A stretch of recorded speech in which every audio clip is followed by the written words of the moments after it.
नमस्कार. MS मराठीमध्ये आपल्या सर्वांचं सहर्ष स्वागत. मी शहर प्रतिनिधी संजीवनी आरबोळे. जगाचा पोशिंदा असलेला शेतकरी राजा ऊन पाऊस वारा याची तमा न बाळगता या धरणी मातेमध्ये सोनं पिकवतो. कधी काळी ऊन वारा प्रसंग किंवा पोटाला चिमटे देत या मातीमध्ये सोनं पिकवत राहतो. आणि आसमानी संकट असताना एकीकडे भाजीपाल्याला शेतमालाला भाव नाही, एकीकडे आसमानी संकट.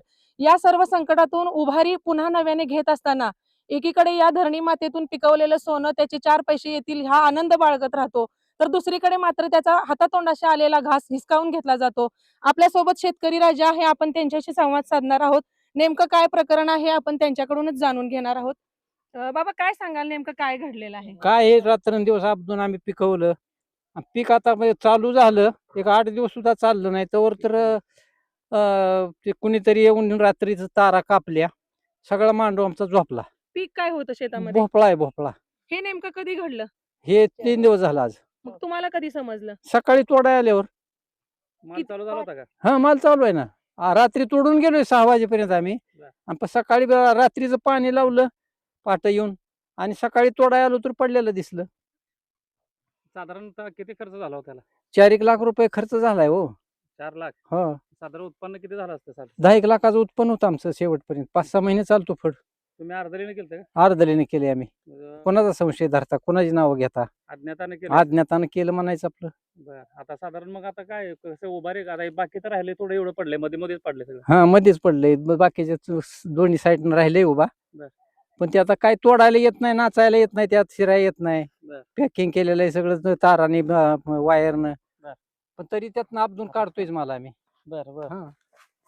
तर साधारणतः किती वेळ तुम्ही ते हे जे आहे शेती जे आहे ते अर्धलीनं करत होता का तुम्ही माझं आयुष्य गेलं त्यात. आयुष्यात? मग आता त्याच्या 70 आधी वय आहे.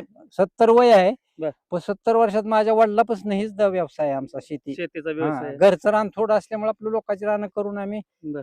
प्रपंच तुमचं भागवतो. नाव काय मग? महादेव निवृत्ती देशमुख. देशमुख. हा. कोण कोण राबत होते या काळ्यामध्ये? मंडळी आहे, मुलगी आहे, सून पोरगा जावई, सगळे एवढे सगळे जण आम्ही आबदतो. आता हे नुकसान झालं म्हणायचं. मोठं नुकसान झालंय माझं हे. शासनाला काय विनंती असणार आहे? पोलीस स्टेशनला काय दाखल शासनाला केलंय? दाखल केलंय, केस नोंदली हा. हम्म. पण त्याने काय अजून दखल घेतलेली नाही. आज 3 दिवस झालं. आले नाहीत. हा. बरोबर. शासनाला काय मागणी असणार आहे तुमची? आज याची काहीतरी आम्हाला भरपाई द्यावी पोटा पाण्याला आमच्या, दुसरं काय आहे. बरं. साधारणतः भयानक परिस्थिती आहे. हा. जर आपण जर पाहिलं तर खरं तर हा जो संपूर्ण मांडव आहे तो पूर्णपणे झोपलेला आहे. असं अज्ञाताकडून खरं तर शेतीचं नुकसान करणे हे चुकीचं आहे आणि कोणी केलं त्याच्यावरती टेंभोर्णी पोलीस स्टेशन कारवाई तर करणारच. आपल्यासोबत त्या शेतीचे मालक आहेत. तर दादा काय सांगाल? संपूर्ण मांडव झोपलेला आहे, तारा तोडलेला असं दिसतंय आपल्याला. मी दादासाहेब मधुकर मोकाशी, हं. राहणार टेंभोर्णी झेडपे वस्ती. हं. मला काय शेती करणं होत नाही, माणसं मिळत नाही ती, हं. वेळेवर कामगार मिळत नाही ती, हं. आणि मी एकटाच असल्यामुळं घरी कोण करणार नसल्यामुळे मी महादेव देशमुखांना शेती वाट्याने बटाने दिलेली आहे. चालू आहे ते. हां. ते करतेत, कष्ट करणारी माणसं आहेत म्हणून दिली बटाने. बर. पण खर्च करला मग आम्ही दोघांनी मग खर्च केला. तर 2.5 ते 3 लाखाच्या आसपास खर्च झाला आमचा तो. बरं, बरं. हा खर्च झाला आणि नुकतंच भोपळ्याचं चालू पीक यायला हं. आणि चांगलं उत्पन्न निघायला सुरुवात झाली. हं. आणि त्यातून असं अज्ञात माणसाने तारा तोडल्या. काय ह्याचं मार्केट चालू झालं होतं? काय भाव बिव मार्केट चांगलं चालू होतं, 10 ते 15 रुपयाला एक नग जात होता. साधारण. एवढा नग असणार आहे? साधारण 300 ते 500 ग्रॅम असं राहते, 500 ते 300 ग्रॅमचा नग राहत होता एक. हा. असा मार्केट चांगलं चालू होतं. एक साधारण रोज 1000-1200 रोज नग निघत होते. किती दिवस त्यात- चालला असतं हे बाग साधारण? साधारण 2.5 ते 3 महिने बाग चालली असते. चालली असते. हा. आणि कमीत कमी 9 ते 10 लाखाचं नुकसान झालंय. नुकसान झालं. हा. गोरगरिबाचं कष्ट करणारी माणसं रात्रंदिवस आपदत होती. हं. हो. आणि मोठं नुकसान झालंय. अज्ञाताने केलं हे. त्याच्यावर कारवाई व्हावी आणि पोलीस स्टेशन लक्ष देऊन त्यांच्यावर कारवाई व्हावी, हे मागणी शोधून आहे. काढावी, माझी मागणी आहे. तर अशा पद्धतीने बघितलं तर हातातोंडाला आलेला घास आहे, त्या घास या ठिकाणी हिसकावून घेतलेला आहे. खरं तर असा खुंसाटपणा ज्यांनी कोणी केला असेल तसं करू नये, कारण काळ्याची सेवा करणारे शेतकरी आहेत आणि हा कोणतरी संबंधित शेतकरी करू शकतो. कुठला गावातला किंवा एखाद्या सिटीमधला शहरामधला माणूस येऊन असं करू शकणार नाही, कारण शेतकरीच करू शकतो, त्याला माहीत असणार आहे. त्या माहितीशिवाय ह्याने केलेले नसेल. टेंभोर्णी पोलीस स्टेशन यात छाडा 100% लावतील.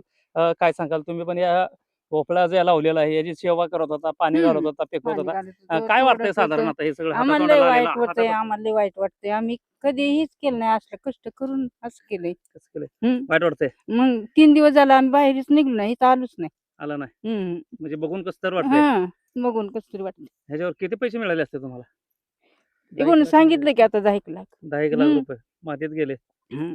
कुणीच येत नाही. आम्ही इथं आता 3 दिवस झाले, 4था दिवस. चौथा दिवस अन्न पाणी खाल्लं नाही. हे बघून खाऊ वाटत नाही अन्न खाऊ पाणी वाटत नाही. खाऊ वाटत नाही. मग ह्याला काय पर्याय बिर्याय काय काढलंय का नाही आता काय ही कोण काढलाय की आता. काढलंय का हम्म. नाही बाबा काय सांगाल तुम्ही की आता ह्याला काय पर्याय आहे पर्याय का? मांडव जे काढावा झोपलाय ना तेव्हा. तो आता हे ह्याला काय पर्याय आहे का? 25,000 रुपये गाड्यांनी मागितलं, बोलवलं त्यांना करायला लागलो, पण ते उभा काय राहीना. बर. आणि उभा जरी राहिलं तरी त्यातनं आम्हाला शिरायला येत नाही, वागायला येत नाही, म्हणून ती गडी काय म्हणली, कशाला मामा पैसे घालवता तुम्ही, हा. हे काय पडलेलं उभा राहणार नाही, केलं बर. उभा तरी ती काय टिकणार नाही. टिकणार आणि नाही. तुम्हाला ह्याच्यात माल काढता येणार नाही, फवारणी करता येणार नाही, मग कशाला पैसे घालवतो. मग हाय असं ठेवलंय, हम्म. हाय याच्यावरच काय तो नाचून नाचून ह्यात सापडलं तर सापडलं, मग पाणी सोडून बघायचं आपदून काय काय. ठिकाणी वाळलंय की आता वाळल्याला वाळलंच, आता काय करणार आहे. रोप वाळून गेली हा ती. वाळली की. म्हणजे तुटली काय बोतल हा वरनं खाल्लं तुटलेली आहे ती बुडात काय. उपसून निघालं हा हा मग त्यातनं काय सापडलं तर सापडलं, 10-5 रुपये रोज खर्च आले तरी होते आलं. मग गडी आणली अशा होती सोडून आम्ही दिली. अजून मग गडी आता टाकली. काय इलाज नाही की हो.